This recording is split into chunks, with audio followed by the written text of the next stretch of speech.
So today I got a really cool concept for you, and it's really going to be able to help you stick to whatever goal that you set for yourself, right? So if you're following the system, you should have a very specific concrete goal. If not, we'll help you specify it and make it even more concrete on the section. But the concept we want to share with you today is something I call sticky thinking.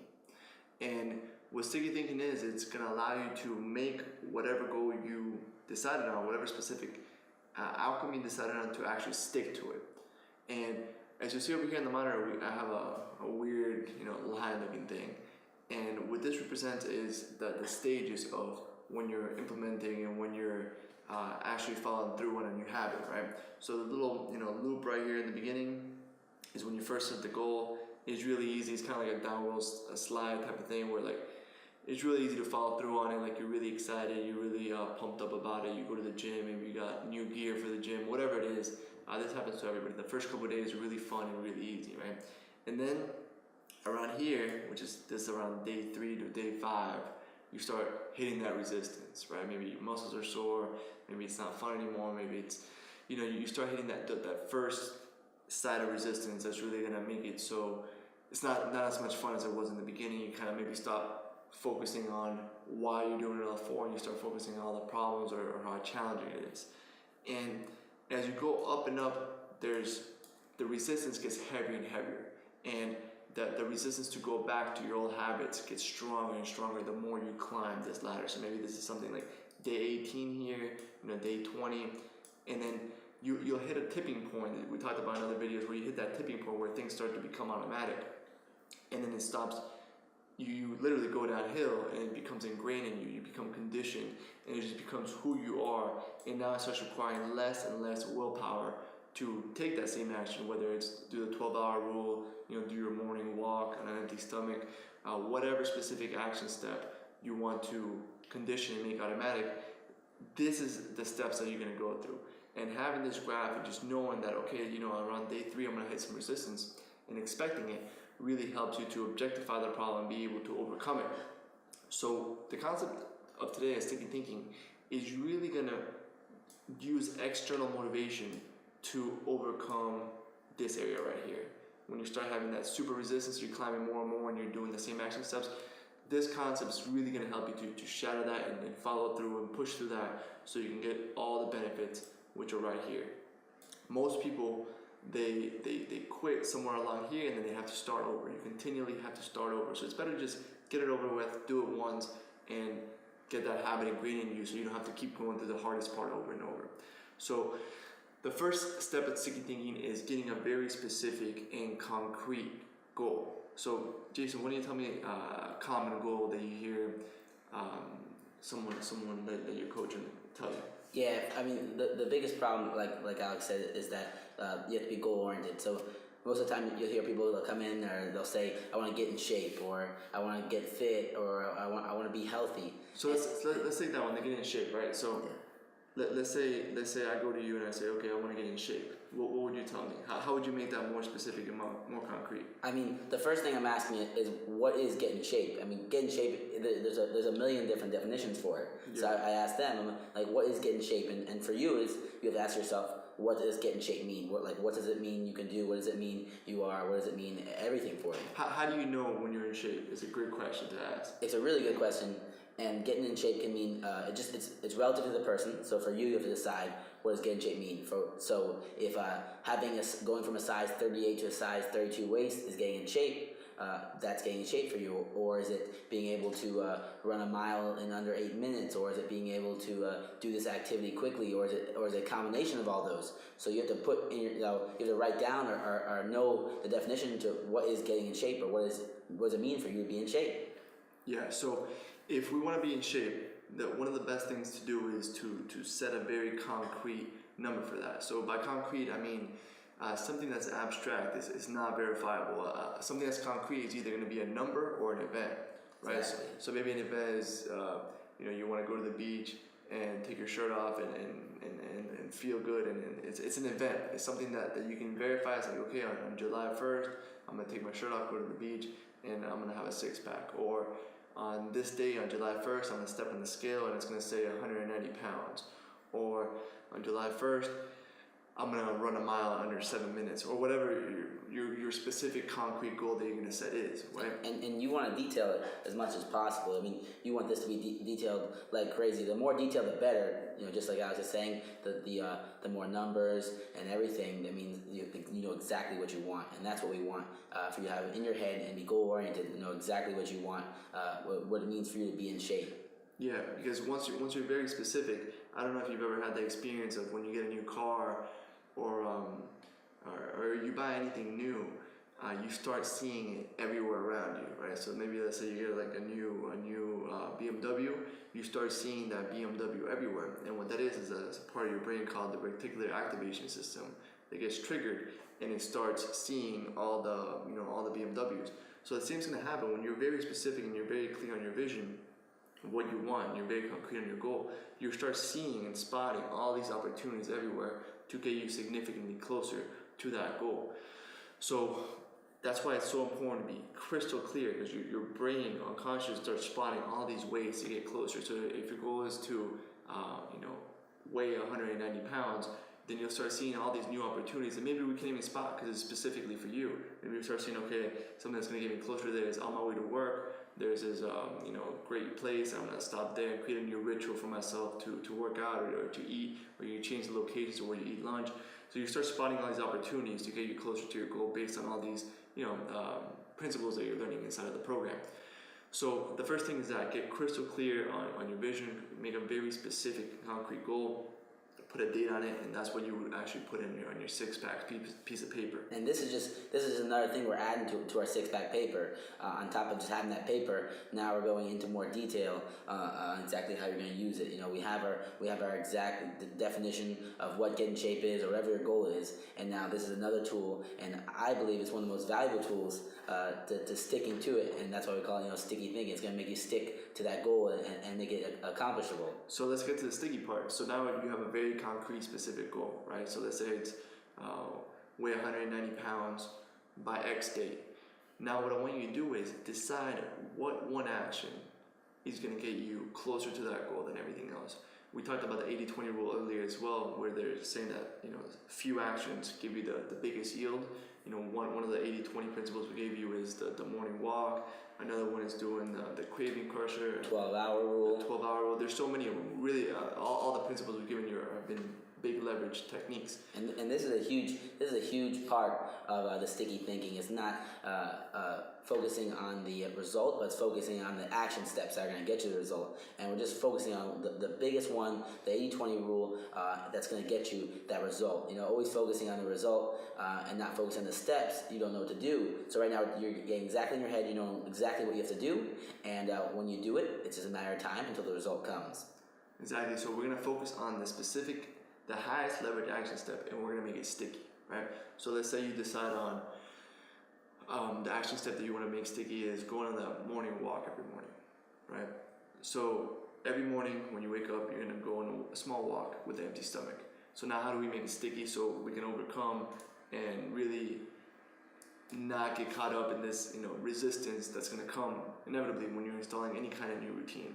So maybe like in the beginning, you're gonna go ahead and feel great the first couple of days, but on day 4, maybe you'll hear your mind saying something like, oh, if I miss one day, it won't matter, or oh, it's not so important to do it. It's not gonna make a difference. I'll just start tomorrow again. What we want to do is create it so it might not be a big deal, but if I don't do it, I'm gonna owe my friend $100, right? So that's kind of an example of making it sticky. We're gonna use external motivation to make it inevitable for you to make it through this resistance part, so you can get to all the the benefits of once it actually becomes a habit down here. So my 2 favorite examples for making something sticky in terms of using external motivation to take that action of taking the walk in the morning. Number 1 is using money as leverage. So I'll say, Jason, if I don't send you a picture of me in the gym on Monday, Wednesday, and Friday, I'm gonna give you $100, right? Or I might say, hey Jason. And I want you to notice something as well too, that Alex is saying, you want to make it as hard to cheat as possible. Because I know a lot of times, I'm not saying you're a cheater, but sometimes, we get in our habits, we don't want to walk in the morning, so we say, oh, I'm not going to walk, and I'll tell Alex that I walked. So Alex just said, he has to send a picture of him in the gym. and you can get into more depth than that as well. You can say, I'm going to send you a picture of me walking with today's newspaper or something of that nature. So now it's getting harder and harder and harder to cheat, and the more you can do that, the harder it's going to be for you to cheat. It's going to make it impossible for you to cheat, so you're going to have to do it, and it's going to be sticky. Yeah, so something that's verifiable is very important. Another one that I actually did with Jason for several months is I went on Google Docs, and Google Docs has a shared spreadsheet that you can, he can look at it from anywhere he has an internet connection. So I shared a spreadsheet with him, and I would just write in what I ate and when I ate it every day. And just a simple act of keeping that spreadsheet current. Because before I used sticky thinking, I would literally create the spreadsheet, be like, okay, I'm gonna update you every day on what I ate, what time. And on day 4, I'd get caught up or have a really busy day or something would happen. I'd get a flat tire, whatever it might be, whatever, urgent demand came up that day, and I would stop doing it. And then I'd follow up the habit. It was only when I said, Jason, any day that I don't update that spreadsheet, I'm gonna give you $100. Or it could be I'm gonna do 100 push-ups, or it could be anything, or you can post this embarrassing picture of me up on Facebook, and tag all my friends on it.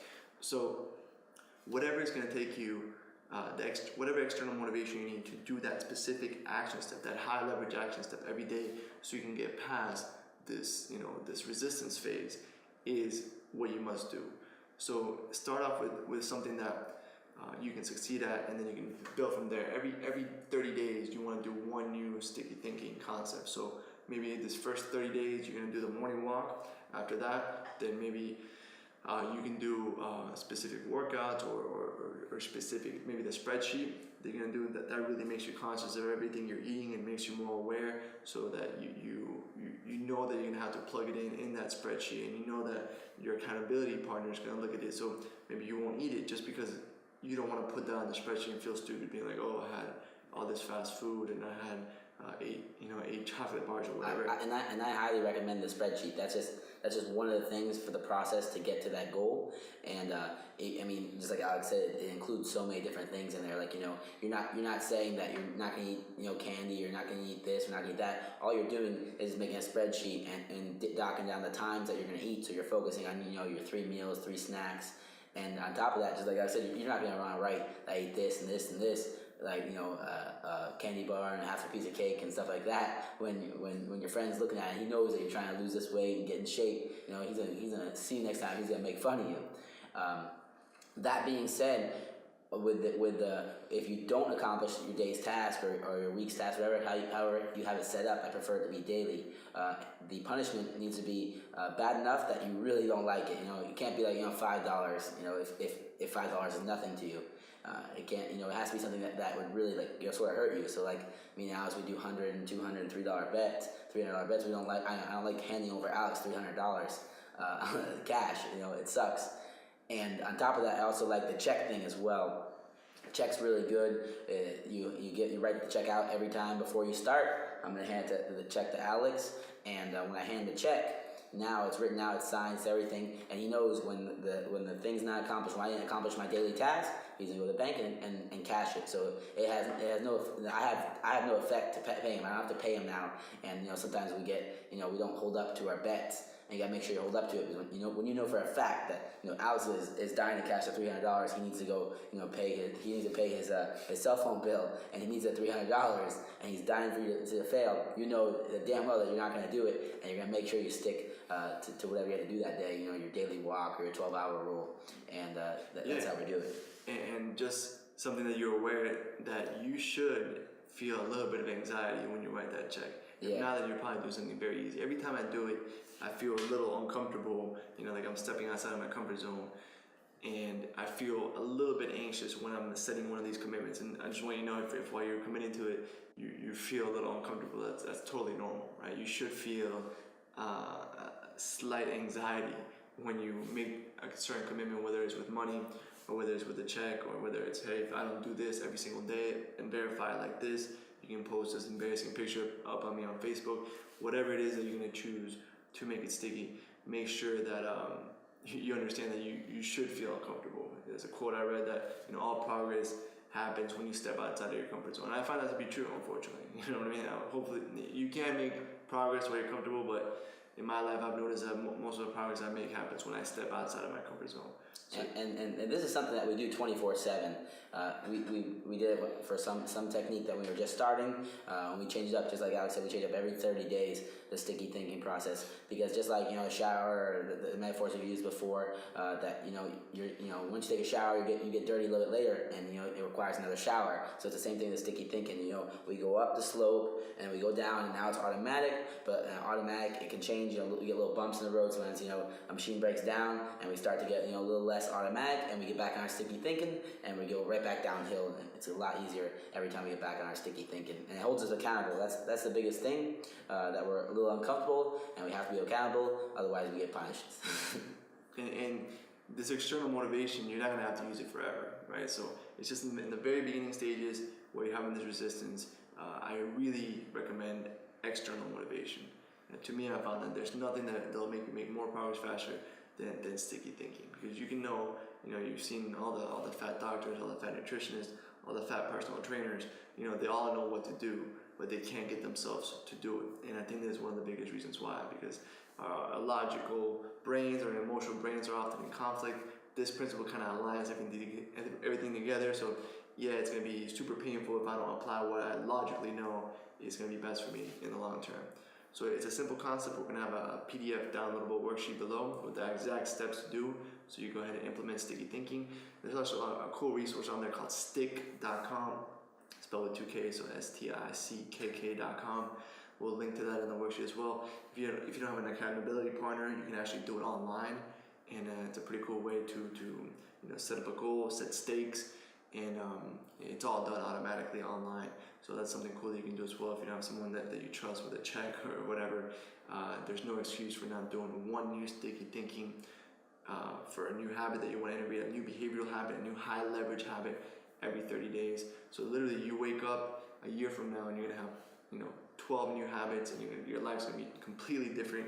All the habits are gonna have a compounding exponential effect on each other, and you're just gonna wake up a year from now with a totally different life, and it's gonna be all automatic. You went to the hardest part once, you don't keep going up and down over and over, and having to start the hardest part over and over again. You literally do it once, get it over with, get it ingrained in your nervous system, upgrade your self-image, and create that lifelong transformation, get that automatic six-pack, and live that way.